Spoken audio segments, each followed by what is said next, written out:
recession. Now the big question is, how do we hold on to what little money we have left? Good question, Holly. And for the answers, we like to turn to a gentleman we call the Watchdog on Wall Street, Mr. Chris Markowski. How you doing, Chris? Very well. All right, now listen, I think it's important to start here because a lot of people are hurting out there. We are in a recession, but do we need to have a little perspective on recessions, right? Yeah, absolutely. I think that people need to understand that recessions it's a necessity. It's part of the business cycle. And I try to liken it, and I don't do it almost to being like in a hangover situation for the economy. Right. Usually we get out of control one way or the other. We drank a little too much. Yeah. I'm familiar with this, my friend. Well, you can harken back yes, almost to this topic you know about. The dot-com bubble, okay? Got out of control. We were driving up buymytoothpaste.com to ridiculous levels. Right. Same thing, we got involved with the real estate market and too much credit out there. We're paying the price for that right now. But what's going to happen eventually is we're going to come out from this stronger.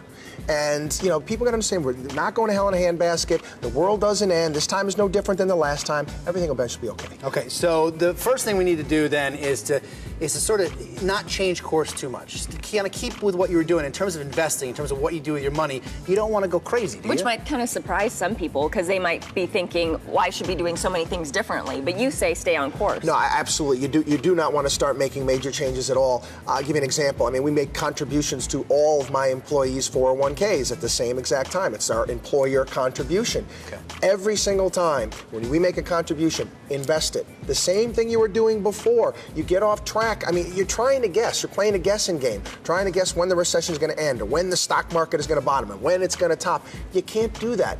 If you are in the accumulation stage of your life, where you're trying to gather assets, these things are going to be blips in the road. It'll be forgotten a few years from now. Mm-hmm. So don't kind of like buymytoothpaste.com. Exactly.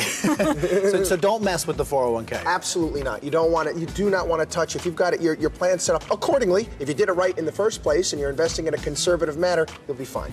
Okay, let's talk about people with credit card debt and refinancing some of their rates. Yes, credit cards they're my nemesis. Okay, they're the villain out there for me because what happens so many times is people come into my office and are like, and I need to start planning for my financial plan. I need to start putting, for my retirement, my kids, and they've got tons and tons of credit card debt, 18, 20, 25, sometimes as high as 30%. Wow. You get better rates from Tony Soprano.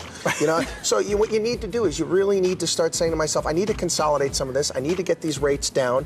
And believe it or not, a lot of the credit card companies will actually negotiate with you because they spend a lot of money and they're making a lot of money off you in the same sense, so you can negotiate with them. If not, look to move that credit card debt to a lower rate and pay it down. And if you let them know that, you call them and say, hey, buddy, I got, there's competitors out there. There's other people who want my credit debt, and I'll take it to a low rate if you don't lower it right now. Absolutely. You have to negotiate. Yeah, it's amazing. A lot of people don't realize that it is very competitive. They can move their business somewhere else, and they should take advantage of that. Same thing with your home loan, right? Same thing with your home loan? It's a little bit trickier, okay, because depending on what state you're in, you're going to have different closing costs based upon the type of loan you get. One of the things I try to teach people, and one of the things that got us into this mess in the first place, is the fact that we bought houses we couldn't afford. We started thinking our house is this wondrous investment, and I'm going to retire on my home. You want to get a home payment that you can afford, kind of like you want to have a car bill that you can afford, or an electric bill that you can afford, and think of it as such.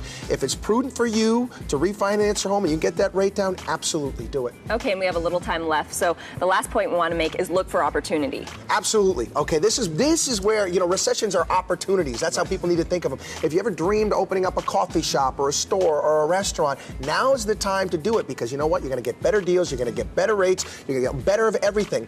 Buy low, sell high. So if you have that bunker mentality and you're in your foxhole, you're not looking at all the things that are on the horizon, those opportunities. If there's a recession, don't participate in the recession. Don't participate. Say, I'm out. You know what? I'm going to make something of this.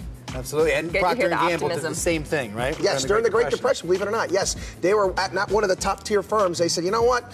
We're gonna plow through this. We're gonna advertise, and now look at them. As always, good advice, Chris. The Watchdog on Wall Street. We appreciate you being here. Oh, it's an honor. Thank you very much, guys. I appreciate it.